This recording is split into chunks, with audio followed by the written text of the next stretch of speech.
Olá, seja bem-vindo a mais um Papo Sem Ruptura. Aqui é o Gustavo Fioco de novo, na área com vocês.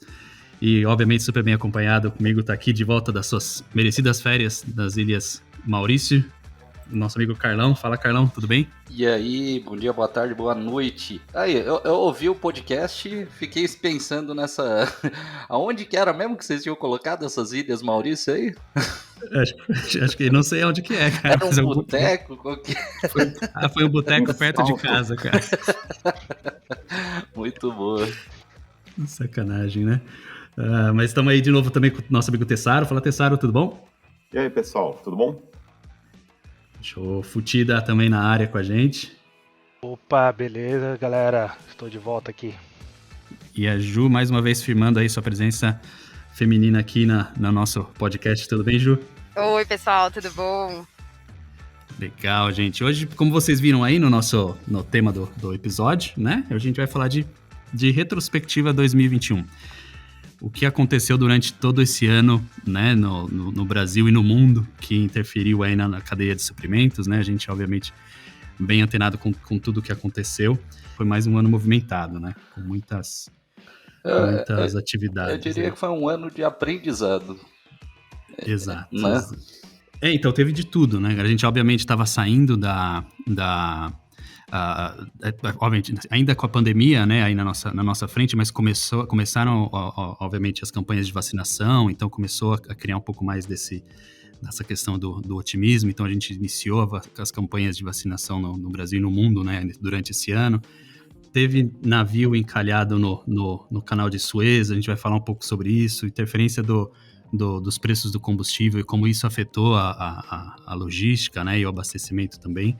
Então, muita coisa, né, como o Carlão falou, como vários eventos acontecem, a gente aprende com eles e isso pode nos ajudar, obviamente, a melhorarmos, sermos profissionais e melhores da cadeia de suprimentos no futuro, né? Então a gente vai falar um pouquinho de retrospectivas de tudo, ou pelo menos os mais relevantes assuntos aí, eventos que aconteceram durante esse ano.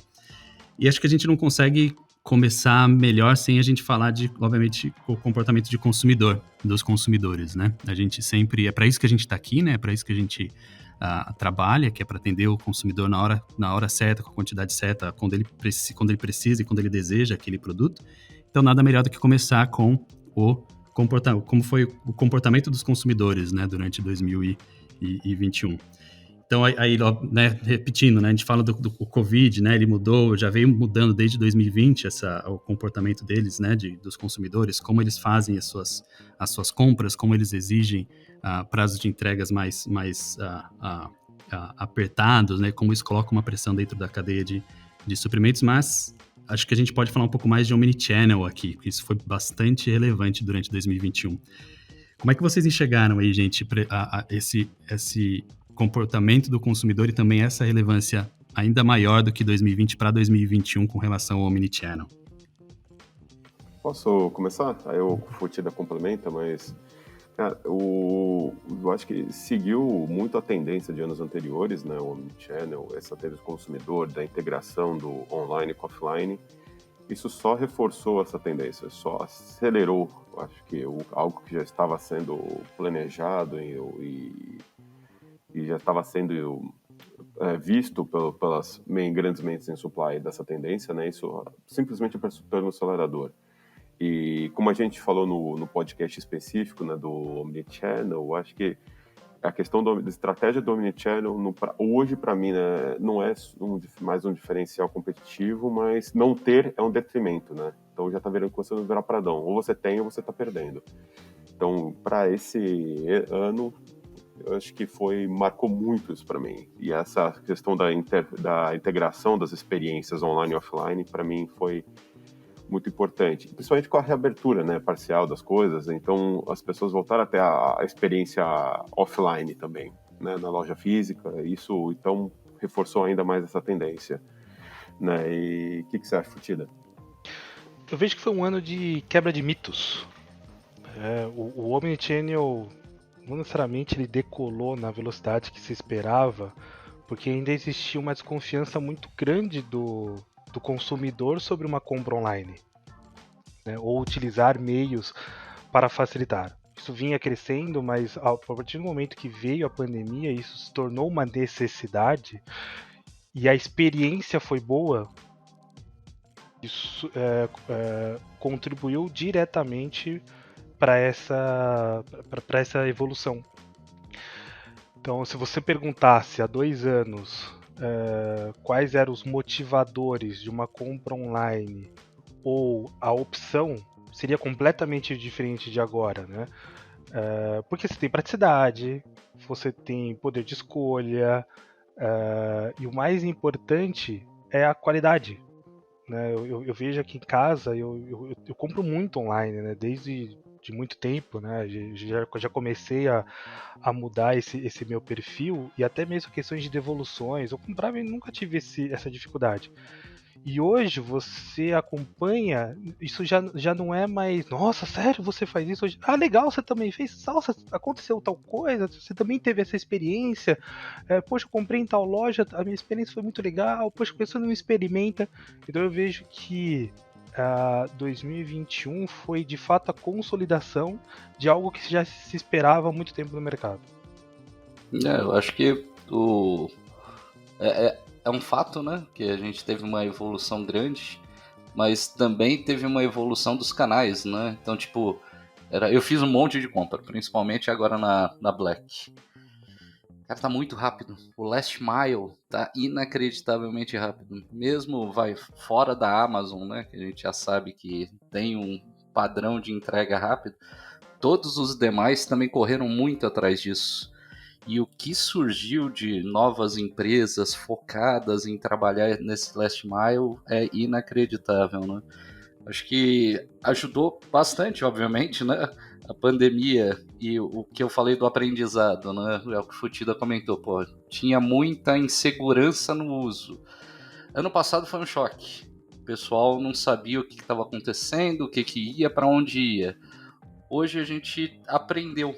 Né? A gente aprendeu que dá para comprar online, dá para ter a experiência, dá para a gente fazer a comparação até muito mais rápido, né? A gente meio que mudou, né? Antigamente a gente falava em integrar e ter a experiência inteira pro consumidor. Agora você está entregando essa mesma experiência, mas ela online, né? Acho que isso foi um diferencial muito bacana de 2021. E é uma coisa que não tem volta, né? Sim. Eu vejo amigas minhas, amigos meus falando assim, nossa, mas eu não vou mais no supermercado, agora eu só compro, por que eu vou perder tempo no supermercado? Eu odeio ir no supermercado, coisas que a gente escutava antes, mas as pessoas eram obrigadas a ir. E eu acho que cada vez mais as pessoas estão mais exigentes com a experiência de compra online, né? E quem estava preparado, ou quem estava um pouquinho mais na frente, se deu muito bem. Mas a velocidade com que as empresas se adequaram também foi muito boa. Você vê pequenas empresas que se adequaram na parte do online muito rápido, né? Como o Carlão falou também da questão da logística, enfim. Mas eu acho que é uma coisa sem volta. Entre essas compras, né, o porquê que faz falta aquele ao vivo, mas também talvez seja um método de aprendizado. Eu comprei em um dos milhares de livros aqui que eu aproveitei dessa Black Friday aqui, e um deles, acho que quem me segue no Instagram viu, tava com diversas páginas em branco, edição cortada, não dava para ler. Cara, pensa numa experiência ruim. E foi da nossa gigante Amazon entrega, cara. Então, para você ver, mesmo com essa nova nova forma de comprar, a gente ainda tá refém de alguns prováveis errinhos, né? Então, vale citar isso aí como um contra. Sim, o Carlão já teve problema com faltando mandíbula da caveira da camiseta e agora faltando... Mas aí, Carlão, você que tocou nesse assunto da parte física, né? A gente já começou a ver alguma tendência de qual vai ser o papel das lojas físicas em 2021? Isso já se demonstrou de alguma forma ou ainda muito incipiente para a gente entender o que vai... Isso mais para perspectivas, talvez, mas a gente já conseguiu ver alguma tendência nessa retrospectiva 2021 do papel das lojas físicas? Cara, tem uma marca, né, que ela até foi... eu não vou lembrar o nome dela agora, mas ela foi pioneira nisso, né? Em ter a loja física só como mostruário, né? E fazer a entrega imediata. Eu não sei se isso vai ser regular, né? Porque é interessante, é uma proposta boa, você pega um espaço pequeno, não precisa ficar alocando produto em estoque, né? Não precisa ficar lotando a loja, mas o consumidor voltando a realizar compras, é só ver, né? Agora no Natal principalmente, mostra na Globo lá a 25 de março, tá lotada. Então, cara, eu acho que ainda não vamos mudar completamente. A loja física ainda vai ter a sua parcela representativa muito grande, principalmente porque dá pra gente negociar, né? Essa é a parte boa. Pelo menos eu sou pechincheiro, então sempre que eu vou numa loja eu pergunto, a vista tá pra tirar quanto? Mas isso é uma coisa que online não dá pra fazer, né? Então vamos ver se a gente evolui com pechincheiro também online. A experiência que o offline proporciona não se compara ao online. O online está na praticidade, que é um pouco diferente. Eles se completam, né? Eu vejo que a loja física ela se torna um diferencial tanto para a questão de manuseio, exposição do seu produto, quanto as famosas compras de oportunidade. Isso não existe tanto no online. Né? Você está andando pela loja, você vê uma ponta de gôndola chamando atenção, ou uma degustação. Então, para quem curte loja, né, para quem gosta de fazer essa jornada, né, e existe todo um apelo emocional, perfeito. Agora, para aqueles, como a Juliana comentou, que não gostam de loja, preferem uma outra pegada, não é tão impulsivo no momento da compra, o online ele se torna extremamente competitivo. A diferença principal que eu vejo é imediato é loja física. Agora, quando o prazo não é o determinante, o online ele se torna completamente a sua primeira opção de compra. Mas o online também faz você garantir uma compra de impulso do consumidor, né? Porque aí você começa a publicar coisas ou preços atrativos, a pessoa nem pensa, ela compra. Coisas que na loja física, às vezes, a gente não tá tendo mais isso, né? Porque a pessoa não tá tendo tanto tempo de ficar passeando. Verdade. E comprando, né? Então eu acho que esse pode ser um grande diferencial para as empresas que aproveitarem essa questão do compra de oportunidade ou de impulso pela internet. Eu acho que assim, aquela estratégia de um tamanho serve para tudo, ou uma estratégia serve para tudo, hoje não está valendo, né? Você tem que repensar para todos os segmentos uma estratégia diferente, né? Então, por exemplo, talvez para algumas peças de vestuário o online serve ainda muito bem, mas outras um pouco mais específicas de moda, talvez o offline ainda tem peso muito forte, né? Na experiência, o que eu acho que as empresas que estão se diferenciando estão conseguindo achar o limiar de cada caso, né? E conseguir explorar isso de melhor forma. Quem conseguir encaixar isso daí é perfeito, né? Eu acho que fica aí o convite, então, a gente, obviamente, retrospectiva, a gente vai falar de vários assuntos, então se quiser se aprofundar um pouco mais no assunto de Omnichannel, a gente fez um episódio, o episódio 11, falando sobre Omnichannel, então dá um pulinho lá que tem bastante acho que um bom conteúdo, 1 hora aí de conversa falando sobre Omnichannel. Mas como tem bastante chão para percorrer, o que mais aconteceu esse ano aí, Carlão, 2021? Vamos falar, já que a gente tá no Papo Sem Ruptura, né? Vamos falar de um cara que causou muita dor de cabeça, né? Que é o caso lá do caso Evergreen, né? Que é Evergreen que chamava? Que era do Evergreen. Evergreen é a empresa, Evergiven é o navio? Foi? Isso. Que é o caso do canal de Suez. O navio que foi fazer uma cambalhota lá e acabou travando o canal de Suez. Fala aí, fudida, como que isso afetou aí o pessoal, velho? Não, você imagina, né, Carol? Um canal de extrema importância, onde você tem todo um fluxo, né, de importação e exportação, quando ocorre esse tipo de problema, você trava o processo. E nesse momento, você impacta custo de frete, disponibilidade, problemas, né, com a produtos que talvez assunto, não né? poderiam então, não ficar aguardando o tempo para regularização. Então, um impacto desse, você vira um recorrente grande de regularização. Porque não é só destravar, né? Você tem que voltar numa normalidade e numa peculiaridade de momentos como esse, que assim, beleza, né, tivemos o problema, impactou nas entregas, atrasou e você fica sem o produto na ponta. Né? Você impacta isso diretamente no custo de frete. Quem paga a conta? É o consumidor, né, que está comprando um produto mais caro, que não está tendo a disponibilidade que gostaria. Então, parece simples, né, quando a gente vê na televisão, nossa, parou, né, e de repente diversas manchetes. O que isso causa por trás é catastrófico. Só para ter uma noção em números, né? Ele ficou parado só 6 dias, né? O navio em si ficou parado muito mais tempo lá, mas ele ficou 6 dias só. Cara, foram mais de 800 milhões de dólares, né? Que o negócio deu de prejuízo. Inacreditável. E isso que foi o que publicaram, né? Porque se a gente vai no mercado agro, teve grãos que tiveram que ser desperdiçados porque não foram carregados a tempo no porto do original, porque o final não estava liberado. Assim, é um caos. Só para... Muitas perdas a gente nem ficou sabendo. Você pega, né, todos os insumos, né, sejam esses insumos perecíveis que não se colhe, né, o produto de uma hora para outra, né, tem que esperar o fluxo natural da vida. Você tem todo um processo produtivo, acho que a cadeia automotiva foi uma das grandes impactadas, né, de não receber os componentes, e aí você fica com uma linha de produção, com uma parte parada, né, e qual é o plano B? Né, os impactos são gigantescos. Sim. E o Canal de Suez é um dos principais hubs, né? Um dos principais, vão ser gargalos da logística mundial, né? Então, se a gente traz por mundinho em Brasília, imagina se a gente fecha, sei lá, o Porto de Santos por uma semana do nada. Sim. Simplesmente fecha. Imagina o caos que ia ser só local.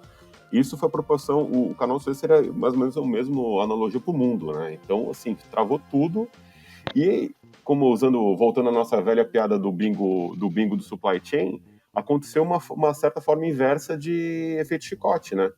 Porque travou aquilo, engargalou todas as demandas, atrapalhou todo o ciclo de produções e teve um efeito, que seria o efeito borboleta também, né? Que afetou justamente o navio parou lá no Canal de Suez, teve que jogar fora o grão no outro canto, né? Porque travou tudo. Trouxe impactos imprevistos, né? Sim, eu tô tentando puxar da memória aqui, acho que minha memória, acho que parece que 20% do tráfego mundial, né, via marítima passa pelo Canal de Suez, né, então você pensa 6 dias parados ali, fala, ok, 6 dias não parece muito, mas 20% do comércio, né, transportado via marítimo parado por 6 dias, acho que são 230 navios parados em cada uma das pontas do canal. Então, imagina, né? Imagina, tem né? segmento que esse percentual é muito maior. Sim. Então, exato. Essas áreas teve um impacto que até hoje não regularizou ainda. Você fica imaginando, né? Em condições normais, já causaria um impacto. Num cenário pandêmico, onde você já havia certas restrições, né, seja de produção ou demais frentes, o impacto ainda ele é potencializado.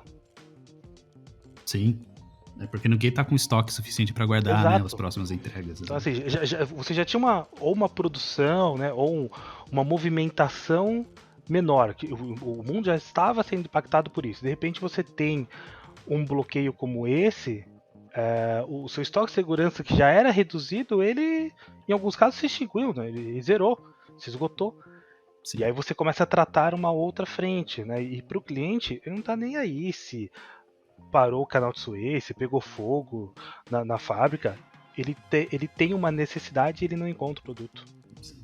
Viu, sabe, algo que eu notei esse ano, em 2020, não 2021, mas 2020 também, mas mais forte em 2021, eu acho que o assunto cadeia de suprimentos, supply chain, ele começou a virar um assunto mais popular, assim, né? Antigamente, alguns anos atrás, quando a gente falava de supply chain para as pessoas que não estão envolvidas, né, na profissão, enfim, que são impactadas, mas nem percebem que existe um supply chain atrás, o supply chain, né, a cadeia de suprimentos começou a virar algo mais palpável, né, tanto pelas notícias, né, que a gente vem vendo, tanto pela falta de produto mesmo, que a pessoa nem sequer pensava, né, de toda a complexidade que existe para chegar o produto pro consumidor final. E eu percebi isso esse ano quando eu fui me aventurar para comprar um piano para mim, né? Algumas pessoas, não sei se as pessoas sabem, mas eu toco piano, assim, malemar, mas eu toco um piano e eu falei, poxa, quero comprar um piano novo. E eu fui numa loja de piano e aí tinha uma moça sentada num piano de cauda, assim, uma pianista clássica, assim, fazendo de tudo dentro daquele piano. Eu falei, nossa, que legal. Sentei do lado dela para testar um outro piano menorzinho, obviamente, um digital. E ela começou a conversar comigo. Eu falei, esse piano é legal, eu já tive esse piano, mas eu recomendo você talvez não comprar ele agora, porque eu pesquisei aqui, e a gente tá com... Ela estava pesquisando, acho que comprar um piano desse para ensaio para ela. E ela começou a me explicar a cadeia de suprimentos dos pianos, questão de chips. Ela falou, olha, tá faltando chip para fazer a manufatura dos pianos, então tá com uma certa dificuldade. A gente tá vendo que tem eu pesquisei alguns gargalos de transporte, também piano não é um negócio que você manda aéreo, né, você vai mandar marítimo, e o canal de Suez impactou nisso. E ela começou a me falar, eu falei, nossa, você conhece de supply chain, você trabalha em supply chain de alguma forma? Eu falei, não, eu sou pianista, mas eu tô pesquisando para comprar um piano e eu tô entendendo dessas restrições agora. Então, para mim, isso ficou muito palpável, assim, acho que uma das retrospectivas é que o supply chain virou também um assunto mais mainstream, assim, né, das pessoas que talvez não estavam tão envolvidas. E aí, acho que isso leva a gente a falar um pouco, talvez, dessa restrição da falta de chips que a gente teve, né, que impactou muito as automotivas, mas também vários outros segmentos, como no meu caso, o piano que eu não consegui comprar, o que demorou um tempão para chegar, porque ele não estava pronta a entrega, porque não tinha chip para fazer a confecção, né? E assim, a questão do falta de chip, né, eu acho que a gente vai falar mais para frente também, mas outra coisa também, pensando na logística bem roots, a parte de container, uma coisa que teve falta, né? Então, e o planejamento de container sempre foi um desafio muito para a empresa, né? E hoje em dia, e essas épocas piorou, né? A Ju também, a gente estava conversando em off aqui, né? Ela comentou das experiências dela, né, Ju? Há 10, por exemplo, a gente fala assim, 5, 10 anos atrás, eu trabalhei numa multinacional, então assim, a gente já fazia planejamento de containers desde o começo do ano, porque trazia muita matéria-prima da Europa e a gente também exportava muito, então já tinha todo um planejamento de container com as empresas, para garantir, porque já tinha falta. Então eu fico pensando assim, quem não fazia isso, hoje ficou sem container, e realmente a gente vê empresas que tiveram que parar suas exportações ou importações, porque literalmente não tem container. Esses números estavam até em contrato na minha época, porque era realmente um ponto crítico. Hoje em dia, então, não esquece, né? Então, realmente é um ponto que muitos não se preocupavam, mas que agora virou crucial. Por que faltou? Foi o caso do canal? Que como os containers ficaram presos lá, é por isso que faltou? Não, alta demanda. Não.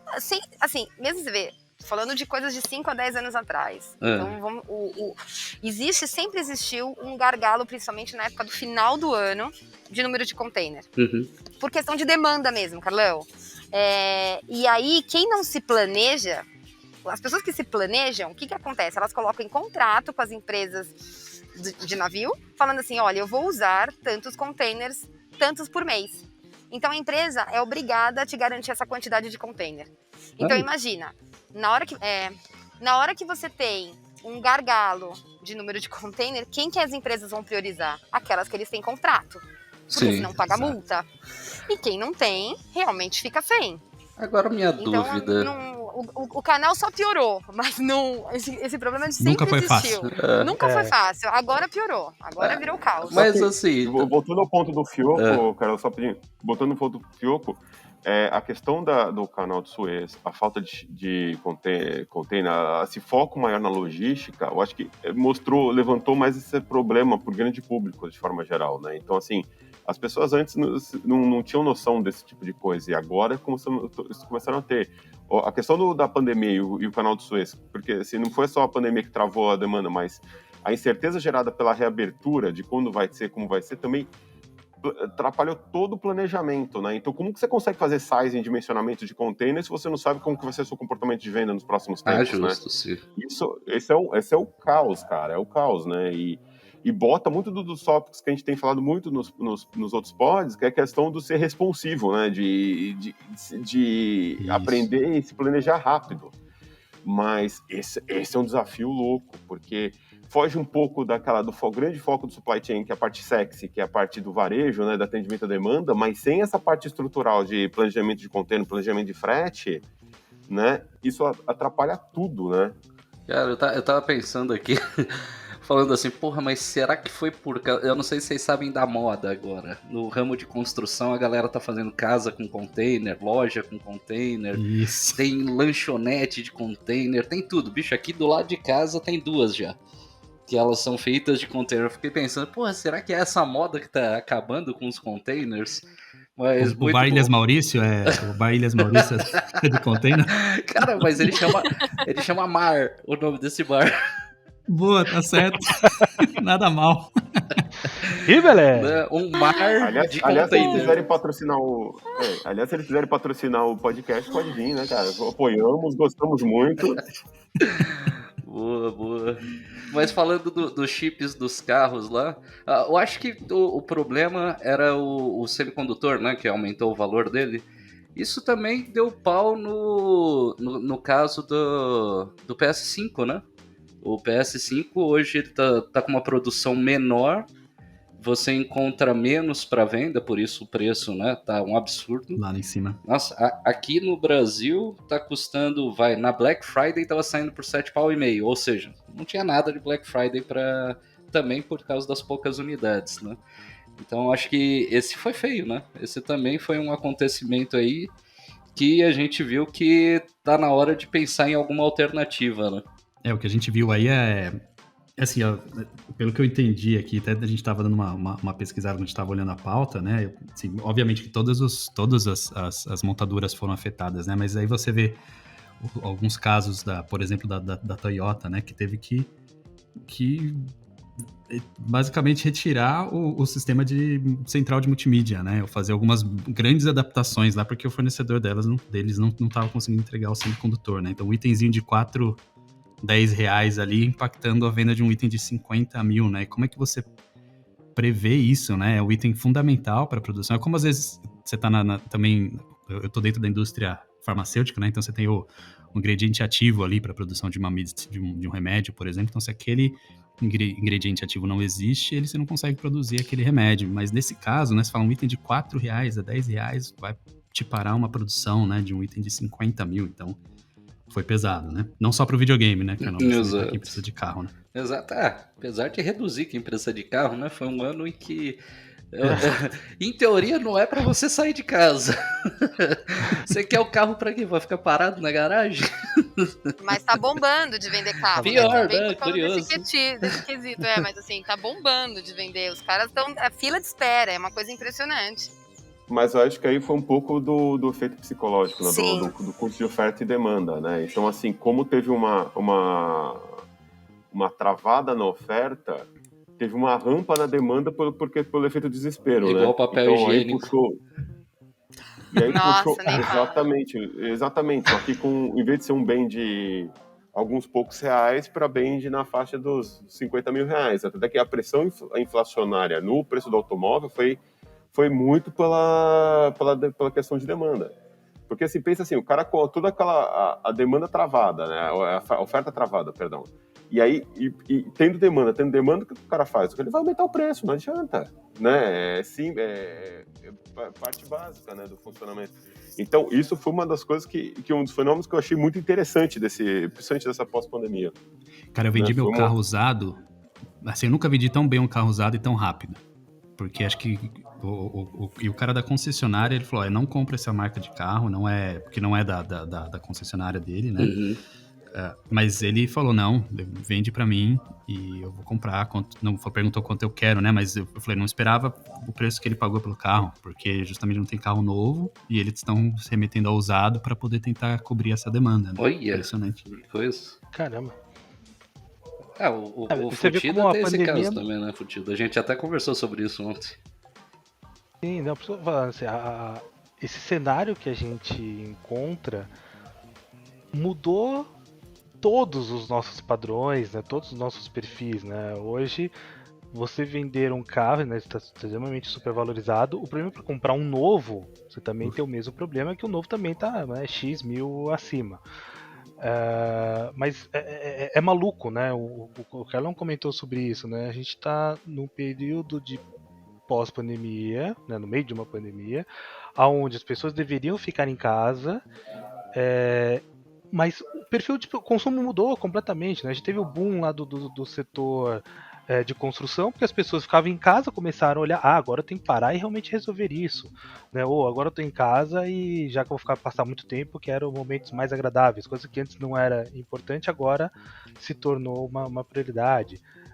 E isso muda todo o nosso perfil e, consequentemente também afeta, né, toda essa parte do mercado, né? Você tinha uma demanda que servia, que atenderia teoricamente, né, uma cobertura e agora mudou completamente, né? Acabou por terra, não tem mais, né? O Fioco comentou de Pharma, quando eu tava no Pharma e começou a pandemia, a história da cloroquina ferrou, né? Acabou todos os estoques, aí o que a gente faz? Agora corre para aquele, corre para o outro e deixa o produto, mas não tem efetividade, mas precisa ter, e aí chega numa loja e aquele conglomerado e aquele estresse para a frente da loja, você fala, nossa, o que aconteceu, né?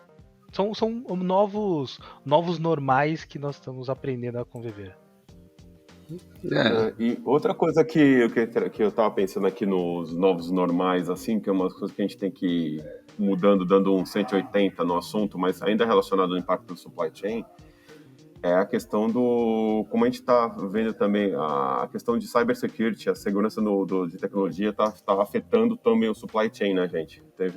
Esse ano foi osso para todo mundo, né? Teve alguns casos que fugiam do supply chain, né, como o caso de um grande laboratório de São Paulo, né, que teve os dados hackeados, travados, né, mas o impacto disso na empresa de logística foi um negócio gritante, né? Foi outra coisa que eu acho que a gente tem que comentar aqui, pontuar, para assim, que as empresas de logística, os players em supply chain têm que se preparar, né, no futuro, já me antecipando ao próximo episódio de perspectivas, né? Mas assim, esse ano foi um ano muito difícil isso, que trouxe mais incerteza também, mais insegurança para o processo de supply chain, né?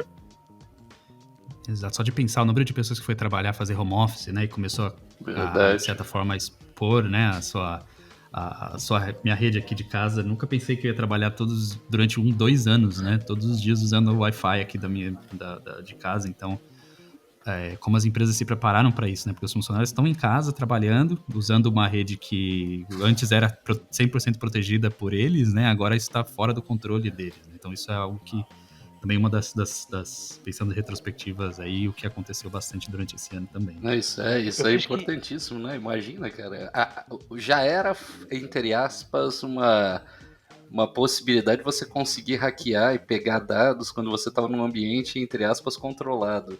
Agora, cada um na sua casa, cada um usando, tem muita gente que está usando o próprio computador para trabalhar, então não está usando nem o da companhia, né?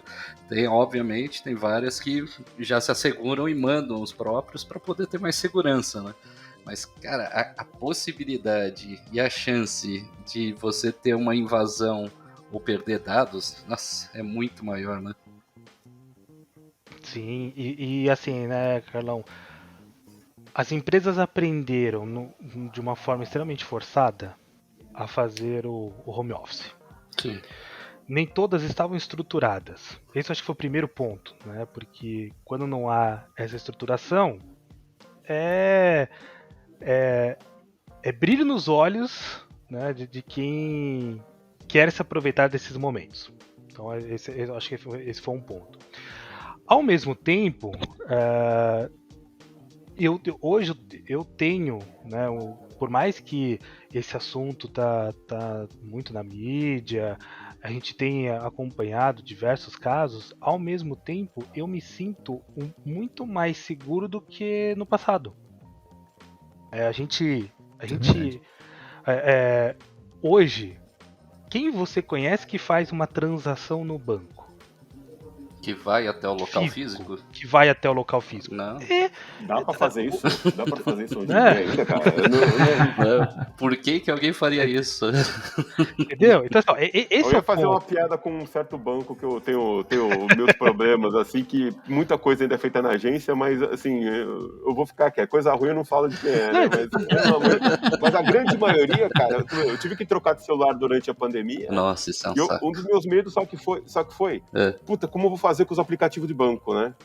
E aí, por questões de segurança pessoal, também teve outro ponto. Eu comprei um celular extra para deixar em casa, que eu tirei todos os aplicativos do banco para deixar só nesse celular que fica em casa, né? Para evitar questão de sequestro relâmpago, essas coisas e tal, sabe? Por questão principalmente pelo Pix. Uhum. E a primeira coisa que eu pensei foi, meu Deus, como que eu vou fazer para ativar isso? E graças a Deus, inclusive esse banco que funciona como se fosse 1800 em Guaraná com rolha, ainda deu para fazer tudo online, cara. Foi impressionante, cara. Olha. Então eu reforço o ponto do Futida, cara. Então eu coloquei todos os aplicativos de lá e sem ter que ir pra agência. Foi um negócio, assim, impressionante. Aí, Coisa que eu acho que 2 anos atrás eu teria que provavelmente ficar 1 hora na agência passando nervoso. Isso é uma Né? Esse é o dica ponto, né? hacker bacana, hein? Mantenha um celular extra em casa pra caso aconteça alguma coisa. Olha, boa. Não, eu tirei o aplicativo dos bancos do meu celular padrão, entendeu? Porque se caso na rua chega o bandido e pede pra eu liberar o celular pra mandar o Pix, não tem o aplicativo lá. Olha. Ó, a partir de hoje Entendeu? a gente cria um momento do podcast que se vai se chamar Dicas do Tessaro. Dicas do Tessaro.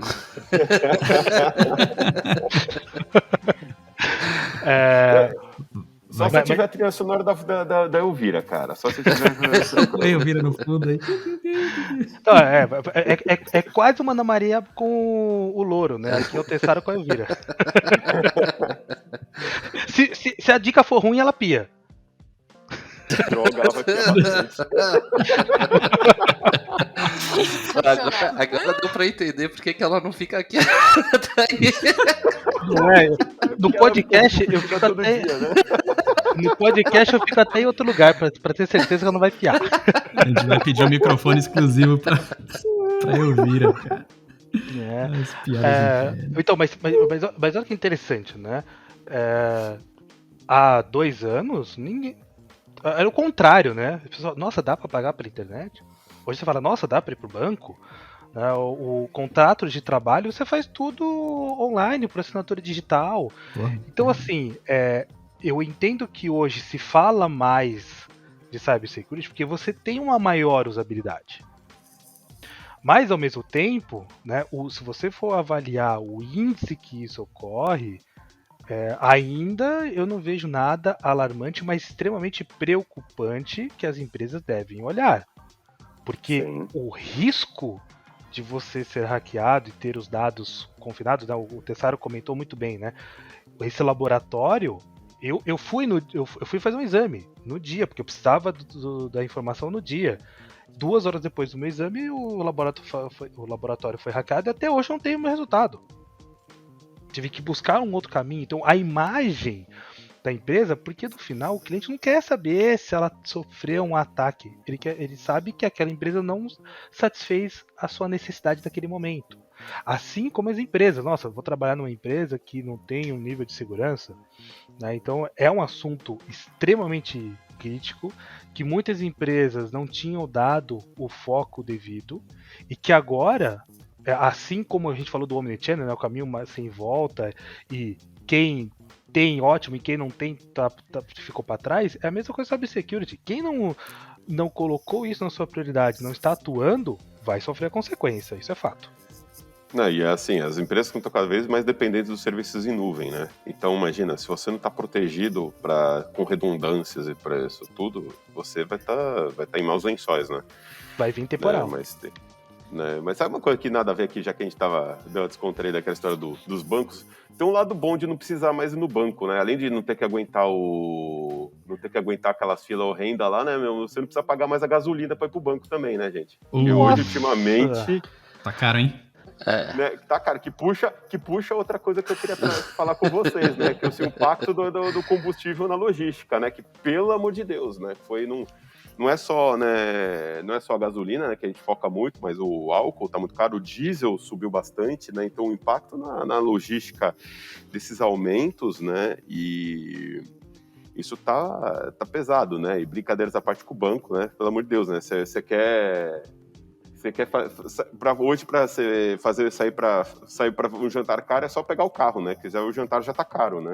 Ultimamente, antes você falava assim, né?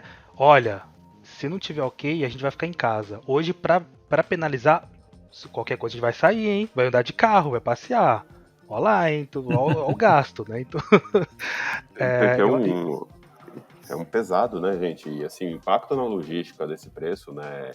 Você pegar o preço médio de gasolina, de combustível de forma geral, subiu quase mais de 40% em um ano e meio, né? Isso a logística sofre. E o preço, eventualmente, é repassado para o consumidor, né? Gerando uma pressão inflacionária absurda, né? Só que tem umas heterogeneidades, né? As diferenças de peso disso, de gasolina em alguns setores, que isso acaba inviabilizando algumas atividades, né, na logística. Então, o impacto em 2020 foi claro isso, né? E eu não estou falando só do nosso carro, só do Uber, né? Também dos carros de aplicativo que sofreram muito com essa parte, mas a logística em si do Brasil apanhou muito, porque ele é muito dependente do rodoviário, né? Isso é um dos pontos que a gente tem que levar em consideração. E com a empresa, eu duvido que muitas empresas conseguiram planejar com essa precisão esse aumento todo na gasolina, né? Aí você entra naquela, né, assim, umas coisas que os operadores logísticos acabaram tendo que fazer, né, para contornar essa situação, né, consolidar mais carga, né? Então, consolidar mais carga quer dizer que você tem que esperar, ou obviamente, se planejar muito bem, né, para poder colocar todas aquelas, um truckload cheio, né, um truckload para otimizar esse custo.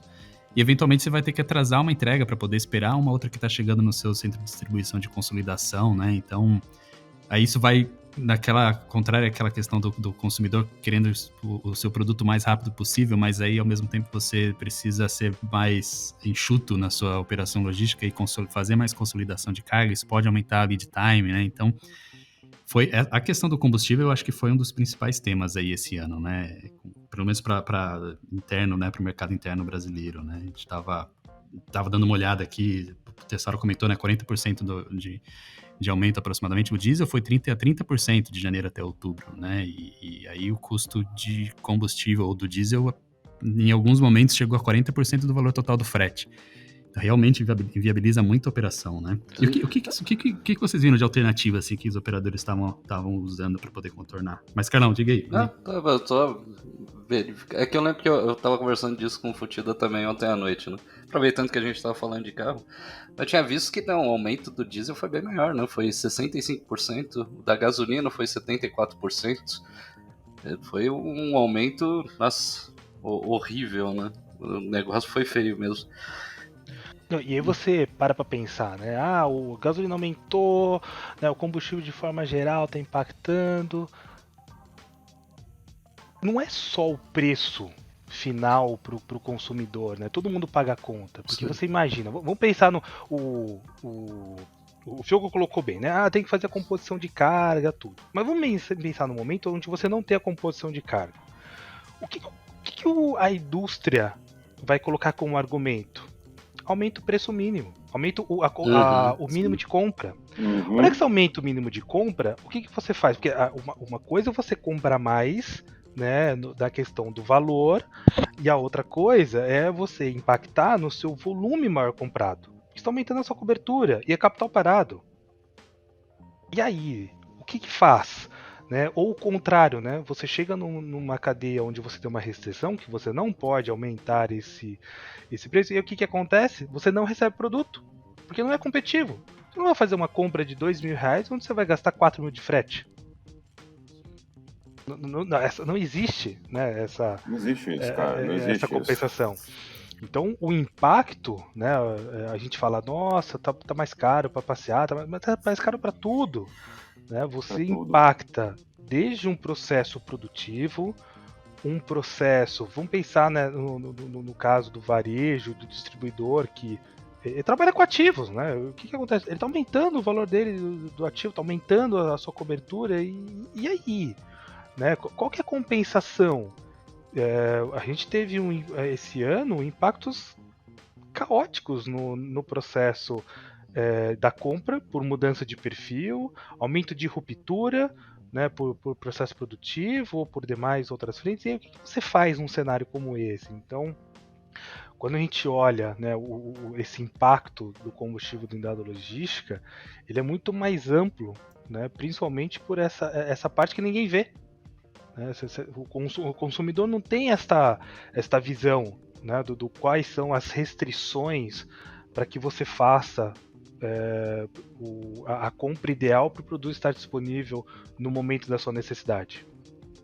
Sim. Né? E assim, o aumento do combustível aumenta, como eu tinha mencionado, né, seguindo a linha do Futira, aumenta a pressão inflacionária de tudo, né? E tem uma coisa que eu sei que eu estou indo para extremos, mas a pressão inflacionária e volatilidade de preço traz uma outra questão questão a planejamento de supply chain, que é o estoque começa a ficar mais interessante também, né? Pô, sim. Entendeu? Porque assim, se você compra um negócio a 10, você, sabendo que daqui a um mês ele vai custar 12, você compra agora e guarda, porque sabe que você não vai ter investimento para cobrir essa flutuação de preço, né? Essa rampa. Claro que eu fiz um exemplo extremo, mas por que o supply chain demorou, as estratégias do supply chain no Brasil demoraram tanto para acontecer? Porque somente desde 94 que a gente conseguiu segurar a inflação. Antes disso, era estratégico estocar, ponto. Então você não precisava fazer grandes técnicas de planejamento, não precisava nada disso, né? E a gente, claro, que eu estou falando no cenário de inflações exorbitantes. Hoje a gente está falando uma pressão inflacionária perto de 10%, né, ao ano, que é alto, mas não chega naquele ponto, mas começa a deixar mais interessante o supply chain, a estocagem no supply chain, né? E isso é uma das coisas que, só que assim, as empresas hoje não estão revendo isso, né? E eu acho interessante, eu sei, seria irresponsável da empresa não repensar a estratégia de estoque hoje frente a essa pressão inflacionária. Acho que até já começou, né? Que é aquilo que a gente estava conversando sobre os tipos de empresas que nasceram nesse período, né? As dark stores são os exemplos disso, né? Como que é a movimentação? Cara, agora eu deixo muito mais estoques posicionados próximos dos clientes, né? Em vários locais, e aí eu consigo fazer a entrega mais rápido e gastar menos. Então eu gasto menos tanto na estocagem quanto no envio dos produtos, né? E aí no Last Mile a gente está vendo mudança de perfil de meios de transporte, né? Então, transporte elétrico, né? Essa questão de bicicletas também, né? A gente vê bastante o movimento, pelo menos nos grandes centros, né? De entregas por bicicleta, né? Então isso acaba ajudando também no Last Mile, né? Você ter esse estoque posicionado próximo do consumidor. Né? Sim, sim. Também tem os carros elétricos, né? Não sei se vocês assistiram Auto Esporte. Porra, agora o que mais se fala é em carro elétrico. Um amigo meu, ele tá usando agora aquela locação de carro, né? Ele não tá mais com carro. Ele não compra mais carro, ele tá alocando. Aí ele pegou um elétrico por um valor lá. Mas, cara, a gente tá em escassez de energia também, né? Pra onde correr? Não, e além disso, né? Aí você pega um carro elétrico, você decide comprar um carro elétrico, né? O valor ainda não é competitivo. Não é. A autonomia ainda não é competitiva, autonomia, né? É que a autonomia tá boa, bicho. Ele com entre aspas, tanque, que é uma carga, ele roda 300km. Tá bom. Tá ótimo. Pra dentro dos centros, tá bom. 300km, que você teria que ver toda uma malha logística, energética, isso, para o cara de uma estrada ou performance do cara recarregar aquela bateria de 200 km. Eles fizeram agora... mas assim, dependendo da distância que você vai percorrer, o carro vai carregando Isso. Carrega quase integral na estrada. Não. No híbrido, né? Tô falando o híbrido, sim, ele chega a fazer isso. Até que os carros híbridos têm aquele fenômeno que às vezes ele consomem muito melhor na cidade do que na estrada, né? Porque na cidade usa muito mais o elétrico do que na estrada. Isso. Né? Tem essa questão. Mas assim, os carros elétricos mesmo, só que você continua dependendo do combustível fóssil nisso, né? Exato. Agora, se você pensando num elétrico, num Tesla da vida, né? Que é legal, proposta legal pra caramba, e se Tesla ouvir aqui por algum motivo pode patrocinar a gente... O Tessaro tá vendendo o programa fácil. Todo mundo, cara. Não, eu tô vendo que ele vai mudar daqui a pouco de produto para comercial. Não, meu foco é no podcast, cara. É produto e podcast. Então, Mas isso tem que se melhorar, né? E outra coisa, uma das coisas que as pessoas não pensam que é muito legal do carro elétrico, né? Assim, isso opinião pessoal minha, assim, só que toda a malha logística ainda do carro elétrico ainda é muito dependente ainda do combustível fóssil. Verdade. Né? Entendeu? Então, assim, a gente tem que, tipo, é legal, é bonito, assim, mas assim, a gente tem que repensar tudo. Tem que ter repensar essa estratégia, mas a gente tem que repensar com os 2 pés no chão, né? Sim. Sabe? E pensar estruturado. E assim, olha que eu sou um entusiasta do assunto, né? Eu acho os modelos carros elétricos legal pra caramba, né? Então, só que por isso que eu digo assim, que assim, é uma coisa por vez, mas a gente tem que repensar essa malha e essa crise energética vai ter impacto sim, né? E então aí, viajando aqui, pensando nem em perspectiva 2022, mas perspectiva 2000, sei lá quanto, né, cara? O impacto de energias limpas, né, assim, no supply chain é uma coisa que tem que ser bem levado em consideração, cara. Vai ser um negócio bem legal para trabalhar no futuro. Certeza. E aí, Tesaro, você falou um pouquinho lá atrás da questão do impacto do combustível, né? A gente falou um pouco da inflação, os 10% ali aproximadamente que a gente tá chegando, que não foi, obviamente, olhando para o passado, não. O passado foi bem mais tenebroso do que isso, né? Mas a gente viu o impacto disso também na questão de aumento de preços, né? A condição econômica do Brasil também, a gente viu quem vai no supermercado, e obviamente todo mundo vai no supermercado, né? Ou vai fazer suas compras mensais ou semanais, viu que começou a ficar mais apertado, né? Para fazer as compras que a gente fazia um tempo atrás. E a elasticidade de preço, impacto inflacionário, impactou muito na demanda. E as empresas têm que, tipo, analisar isso na estrutura deles, né? E muitas empresas não fizeram isso, claro, porque não deu tempo de reagir, voltando à parte do responsivo, né? E é interessante, né? E uma das coisas que as pessoas pensam, assim, que aumento de preço não é só repasse de margem, nem tudo. Tem todas umas variáveis em jogo, né? Você tem que entender demanda, tem que entender elasticidade do preço, como que o mercado reage a um aumento de preço, como que as concorrências reagem a um aumento de preço, como tudo isso, né? Como o protospecto, como que um dólar impacta na sua base de custos, né? Então, assim, tem muita coisa a ser feita nisso daí, e tudo isso, no final das contas, nesse caldeirão que foi 2021, resultou nessa inflação que a gente está tendo hoje, né? Quando a gente vê, por exemplo, na questão do combustível, o pessoal reclamando da estratégia, independente da estratégia que foi tomada com relação ao preço, a gente tem 2 coisas impactando o preço do combustível. O preço do barril do petróleo mesmo, né? Que é o básico, mas no Brasil tem a questão do cambial, né, que a gente agora, não estou com os números aqui comigo na frente, mas o real desvalorizou bem contra o dólar esse ano, né? E isso impacta tanto a questão de frete internacional para o Brasil, impacta em exportação, impacta tudo. E isso, no final das contas, vai bater no bolso do consumidor final, né? Porque tem que ter uma certa cascata de preços para chegar no consumidor. E isso é um castelinho de cartas que vai ser mexido, né? E o consumidor Dominó, né? não tá ganhando mais. Essa é a dose, né? Não, tem muito isso, mais desemprego, tá feia a situação, o reajuste salarial não acompanha, obviamente também, como que vai acompanhar, né? A gente tá falando de um ano em que metade dele ainda foi com tudo fechado, né? Então foi um ano muito difícil para muitas empresas, diversas fecharam. Então, o poder aquisitivo baixou muito. O dólar foi nas alturas. A bolsa tá uma coisa horrorosa de se olhar. Eu procuro nem mais olhar isso.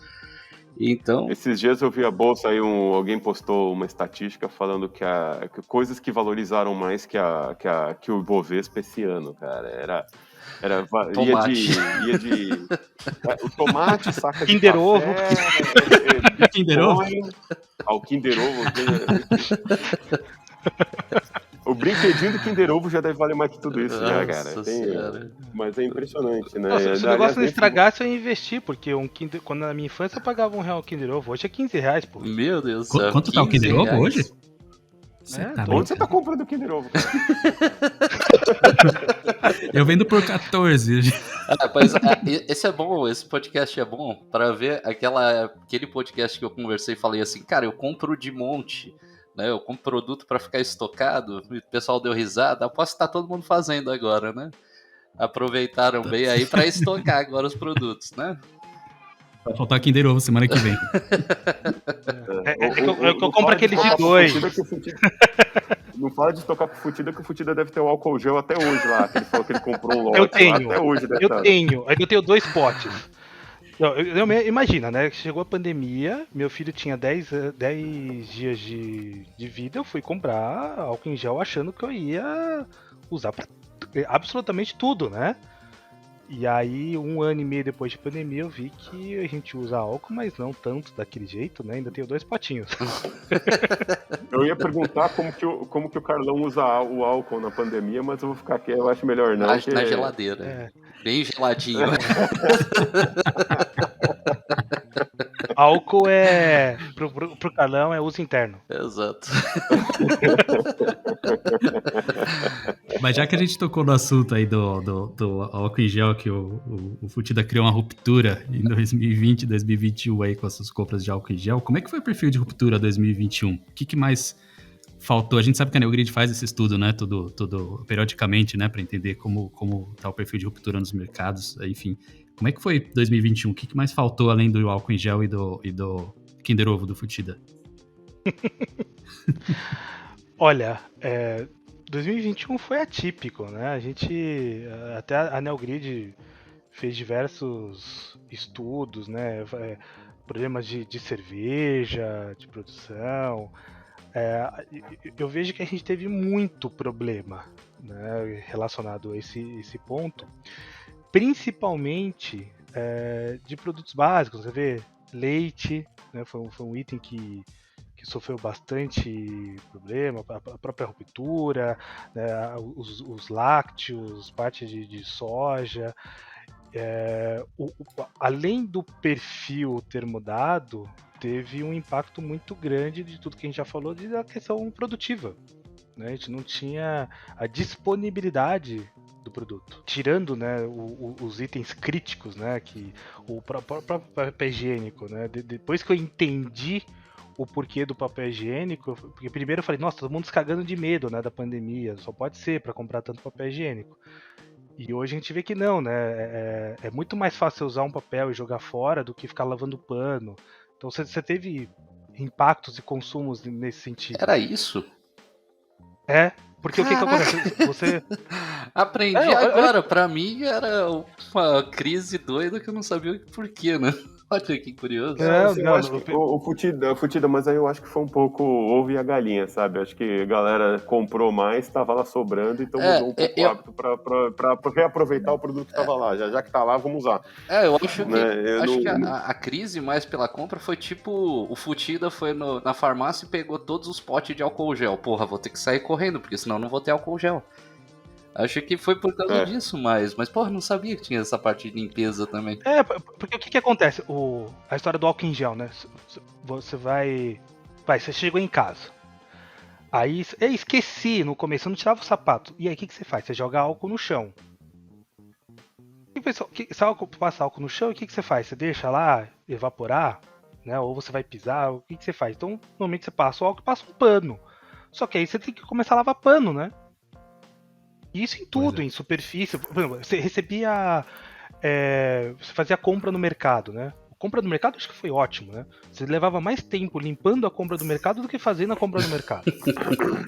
E aí, o que você faz? Você joga o álcool e você faz o quê? Você limpa. Tinha gente limpando banana, cara. Aquela banana tem a sua embalagem natural, cara. Não limpe a casca da banana. Não, fora que você passa o álcool na banana, imagina, depois a banana absorveu o álcool, né? Opa, a banana ficou melhor. Começar a limpar com rum, né? O Carlão ficou melhor. A batida de banana. As frutas o Carlão limpa com rum, diz que fica melhor. Rum não, que rum teve ruptura alta esse ano, viu, bicho? Então, mas eu acho que as pessoas começaram a limpar as frutas, né, os perecíveis com rum. Então, assim, olha, isso, entre outras frentes, né? Por exemplo, o próprio setor de farma, cada notícia que vinha nos pontos de situação do governo, né, ou no Fantástico, sobre uma compra, nossa, estourava de vender aquele produto. Eu mesmo, no começo da pandemia, eu estava no Farma, era maluquice. Agora é a cloroquina, agora é a atorvastatina, agora não, pelo amor de Deus. Até teve um remédio que foi interessante, que a gente começou a olhar, né, o porquê não tinha nada a ver, era para tratar, acho que era calvície, coisas do tipo. Eu pensei, mas era importante. Eu falei, não, para, né? A gente começa a sofrer por diversos problemas, ou por ignorância, ou por afobação, né? E muitas vezes também por situações reais que fazem todo sentido, e a gente começa a buscar novas oportunidades, né? O próprio, quando a gente fala de ruptura, né? Você começou a mudar o perfil, né? Você começou a ir menos na loja, você começou a comprar mais produto congelado, né? E as empresas não estavam tão preparadas para isso, então é muita mudança num curto espaço de tempo. Esse é o ponto, Bom, né? Futida, mas entrando, só complementando aqui mais um ponto que é interessante, que assim, indo para o lado mais numérico, né, das nossas bases de dados de índice de ruptura, que a gente teve desde o começo da pandemia até hoje, teoricamente, se você olha os índices, o índice macros, eles continuam relativamente estáveis, não estão bons, né, porque a gente está falando em algo em torno de 10, 11% de ruptura, né, em média nos índices nossos calculados, só que antigamente era em torno de 8.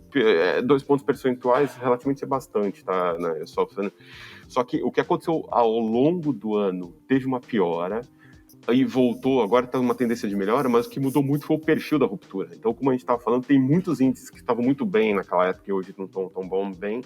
E naquela época tinha produtos com índices horríveis que hoje já estão trabalhando bem, até com índice de estoque alto, né?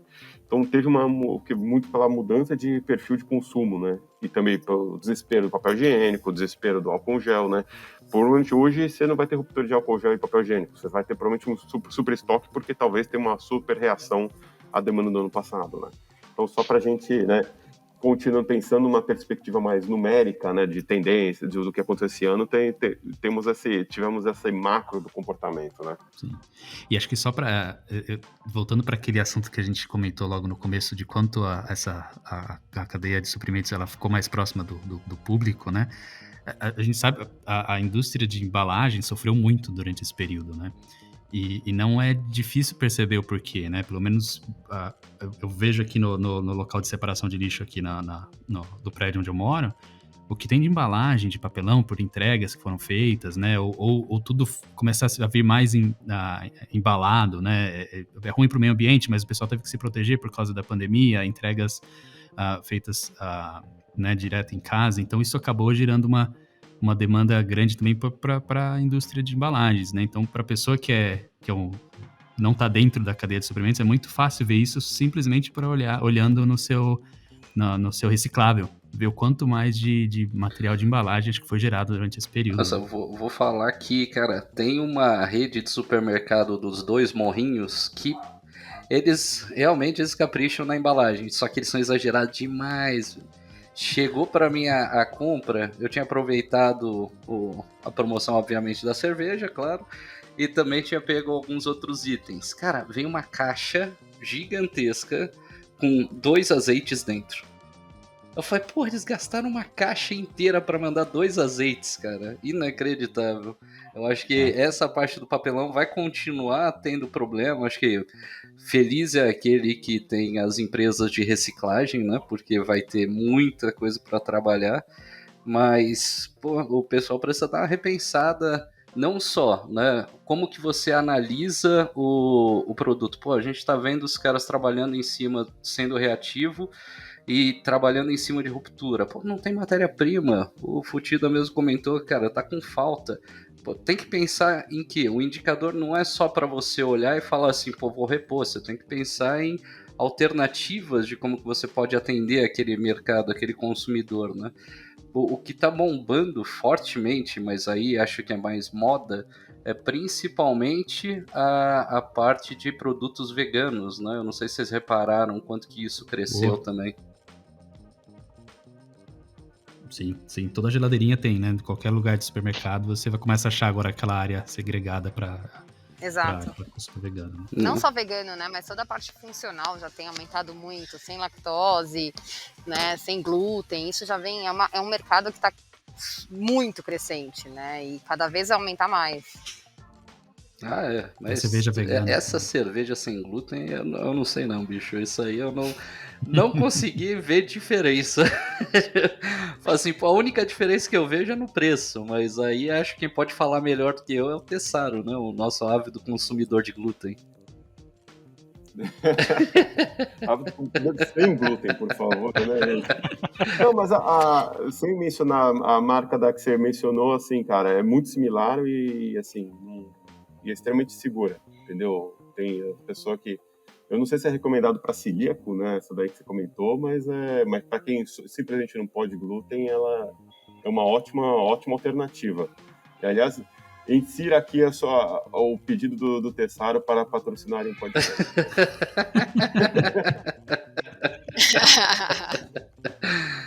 Ô, Carlão, mas eu não sei se vocês sabem, mas assim, a minha formação, eu sou engenheira de alimentos, né?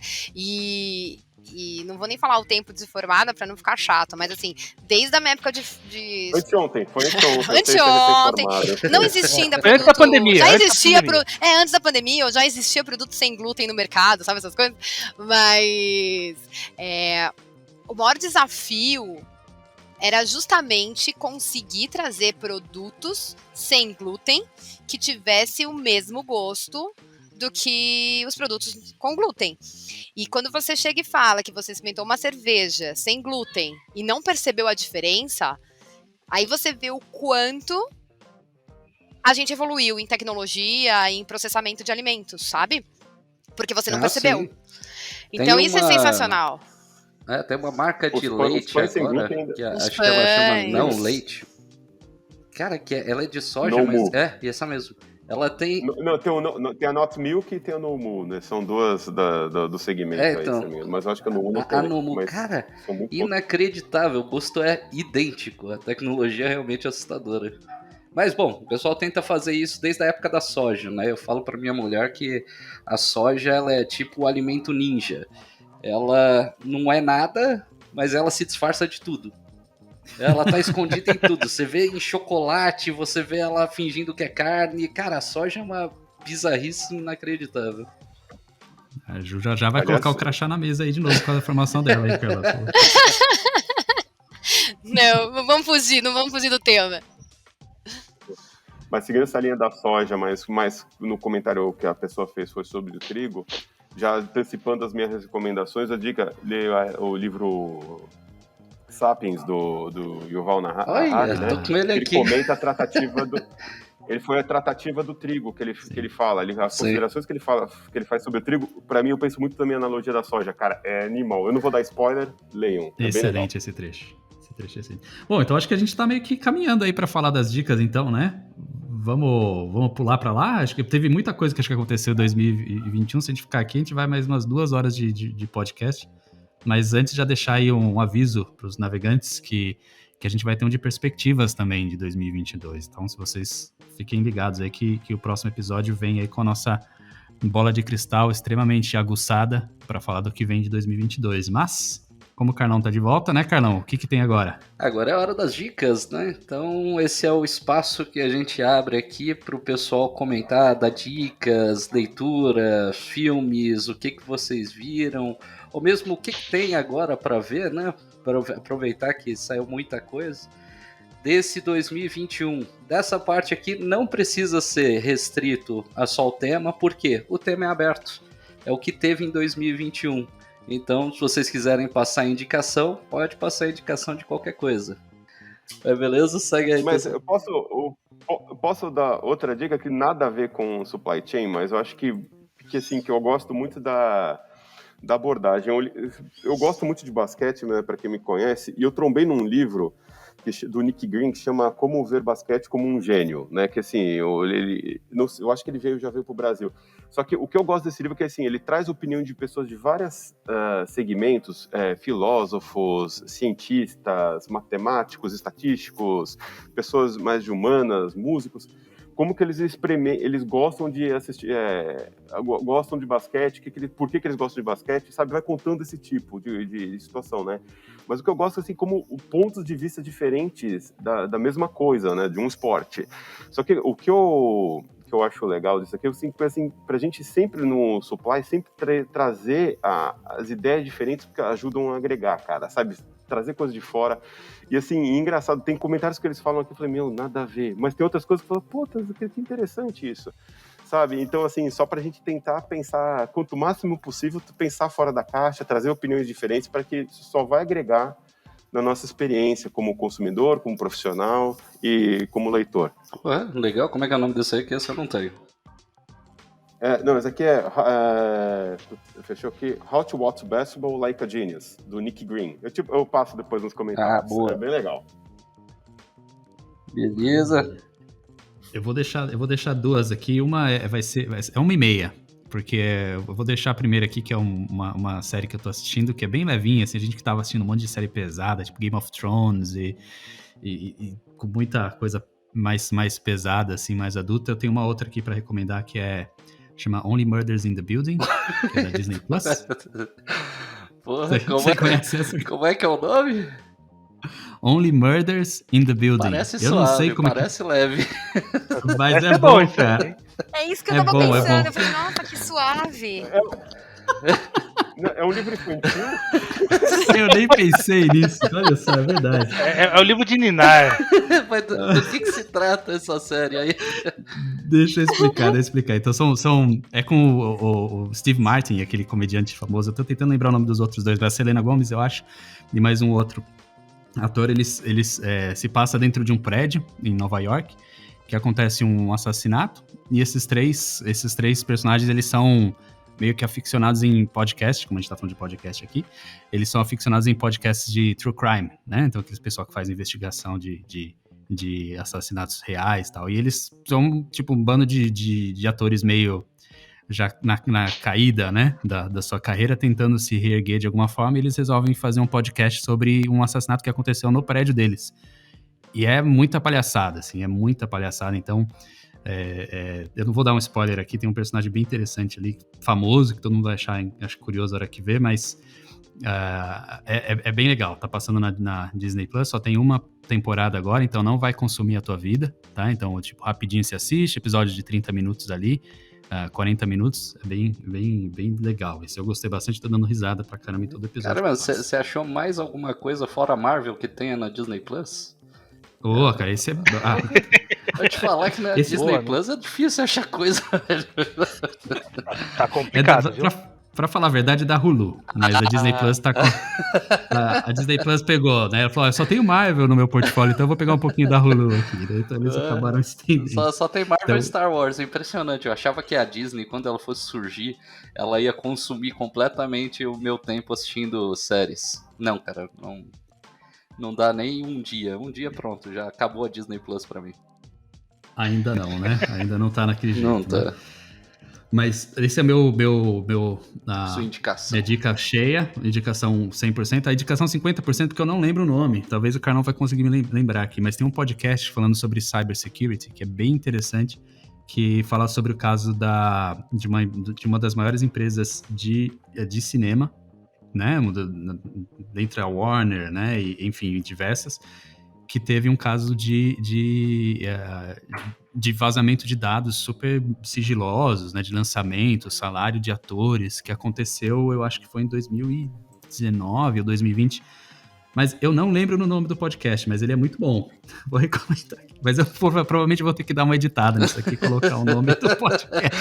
Coloca no final. Lembrei, era tal. Lembrei, exato. Mas eu vou colocar aqui depois. Boa. E é isso aí. E aí, Futida, já conseguiu pensar em algum? Pensei. A gente tá falando de retrospectiva, e se a gente for pegar tudo que a gente conversou nos pods anteriores, a gente fala muito do relacionamento, né? De entender o cliente, de entender a empresa, de saber da onde. A famosa frase, né? Matar um leão por dia, né? Como a gente sair desse desafio. Tem um livro que é bem legal, que é Customer Success, do Dan Steinman, Lincoln Murphy e Nick Mehta, que fala muito sobre isso, assim, né? Principalmente de como você ser uma empresa inovadora, garantir esse seu sucesso, porque assim, a gente está num momento que mudou o perfil, que mudou a visão, a gente tem que entender que o cliente quer, né? E melhor se relacionar. Então acho que é uma dica legal, um texto bacana que pode auxiliar a melhorar um pouco da visão e como tratar esse tema. Legal, hein? Gostei. E aí, Ju, deu tempo de pensar ou quer que eu fale primeiro? Cara, acho que você pode falar, porque eu tô começando a entender que eu só li livro de coisas totalmente diferentes de trabalho. Mas boa, Ju. Uma vibe mais de... Muito bom. Não precisa ser. Você viu, minha dica foi super galhofa, então vai tranquilo. Pode colocar, tipo, Não, eu li um Round livro que 6, chama O Squid Arqueiro... Game. Não, o pior que não. Eu li um livro que chama O Arqueiro do Arco-Íris, que é a história de um índio que faz toda uma questão de evolução espiritual. É totalmente diferente do que a gente tá falando aqui, gente. Então, eu acho que os outros que eu li também estavam mais relacionados nessa pegada. Então, acho que dessa vez eu passo com dicas. Beleza. Mas é um livro super difícil de achar. É, exatamente. Mas ele é super... não vou fazer questão ele não, tá hein, Ju? esgotado. Não, acho que não é a sua pegada não, Carlão. Por isso que eu tô meio sem dicas aqui hoje. Justo. Mas acho que era pra balancear um pouquinho. Justo. Ô, Carlão, só para seguir aqui, ó, a dica do Fioco, como ele tá localizado na Alemanha, aqui no Brasil, esse Murders in the Building tá no Star Plus, tá, gente? Não tá no Disney, só retificando. Boa. Olha. Obrigado. Gente chique é outra coisa, Pera aí, Tessaro. Tu falou 2 nomes e não pediu uma palhinha aí? Oi? Como assim? Tu falou da Disney, falou da Star Plus e não falou assim, e aí, quem quiser patrocina, né? Cadê o patrocínio? A cota já estourou? Já tá patrocinado? Já estourei a cota, essas coisas e tal, então... Brincadeiras à parte, pensando agora, é algo que eu não posso deixar passar. Eu acho que na próxima, de fundo, a gente pede pro Fioco dar uma de Richard Clayderman e fazer uma palhinha de piano enquanto a gente passa as dicas. Ó, que legal! Boa. Aí eu posso pedir um patrocínio da Yamaha? Posso, né? Você tá na Alemanha, você pode pedir um Schneider.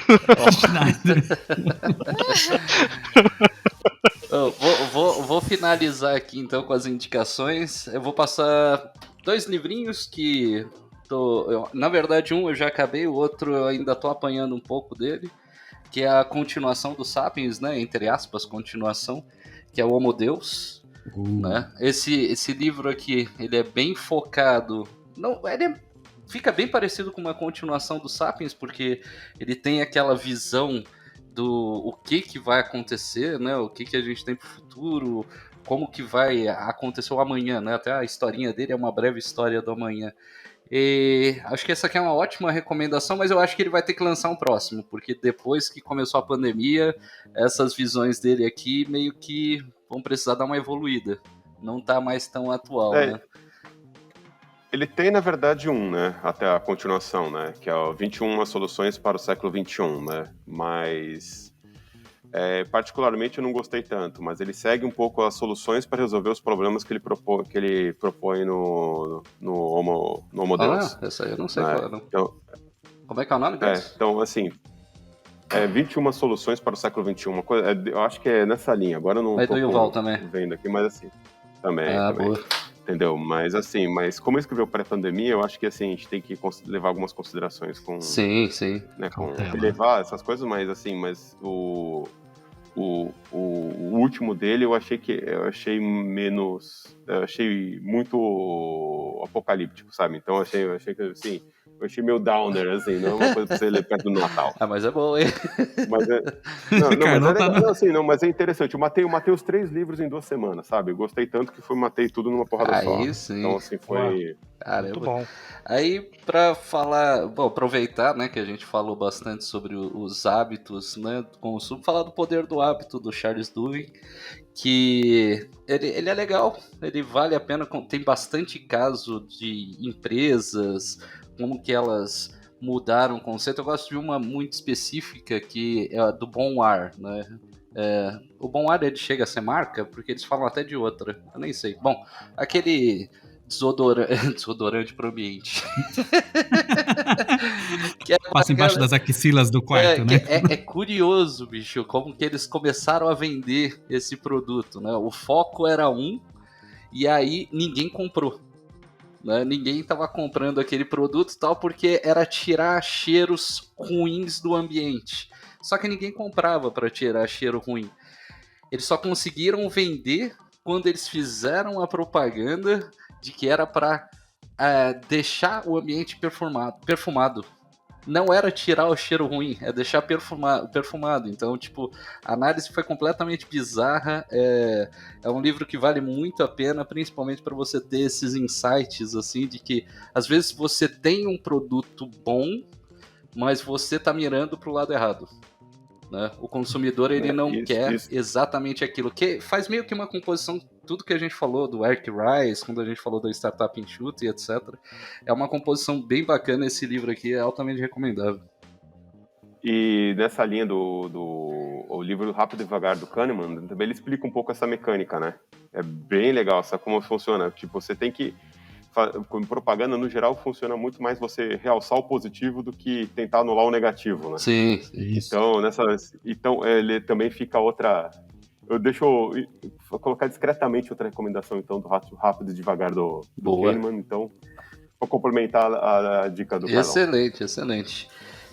Carlão, sabe o que eu lembrei? Eu comprei aquele Blockchain Organizações Descentralizadas. Eu ainda não comecei a ler, então por isso que eu não serve como dica. Mas... eu tô dando uma pesquisada em relação a essa questão do blockchain, mas não voltada para o Bitcoin, sabe? Em como rastrear todas e deixar as organizações bem estruturadas. Ah, sim. Ainda não cheguei na... A visão do blockchain para troca de informações, né? E ele numa versão segura, tipo o Control Tower, né? Sim, bem bacana. Exato. E não que a gente vai voltar para a pauta agora, mas isso também foi uma das tendências aí ou da retrospectiva, né? Com o blockchain também ficou cada vez mais relevante, né? Maravilha. Então é isso. Muito bom. De indicações, eu já finalizo, passo a bola para ti, Fio. Opa, vamos que vamos, é isso aí. Legal, gente. Obrigado aí de novo pela participação. A gente está com a nossa mesa cada vez maior aqui. Estamos sentindo a falta do Chabão. Vamos deixar um recado aí, Chabeira. Na próxima você vem participar também, por favor. E foi bem legal a gente falar de 2021, né? A gente sempre é importante aprender com o passado para ver como a gente trabalha o futuro, né? Parece meio coxinha, mas é verdade, né? Assim, muito do que a gente vê para o que vai acontecer nos próximos anos, a gente consegue aprender lendo o que aconteceu no passado, né? E para falar de futuro, a gente vai ter aí o nosso próximo podcast falando de perspectivas 2022. Então, se você ainda não fez isso agora, se inscreva aí no nosso podcast, dá um subscribe aí no seu agregador preferido, para você ser notificado quando chegar o próximo episódio, né? Mas, de novo, agradecer aí os nossos companheiros de mesa digital aqui do Papo Sem Ruptura, agradecer quem está ouvindo com a gente até agora e continua aí nos acompanhando. E vamos que vamos. Feliz 2022, né? Vamos entrar aí com o pé direito, todo mundo com saúde e sanidade. E a gente se vê no próximo ano aí, no próximo Papo Sem Ruptura. Valeu, gente. Abraço. Valeu. Abração. Abraço, valeu, pessoal. Gente.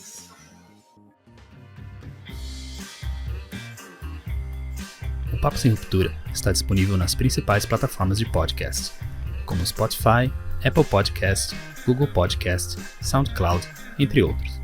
Escolha sua plataforma preferida e se inscreva para receber as notificações dos próximos episódios.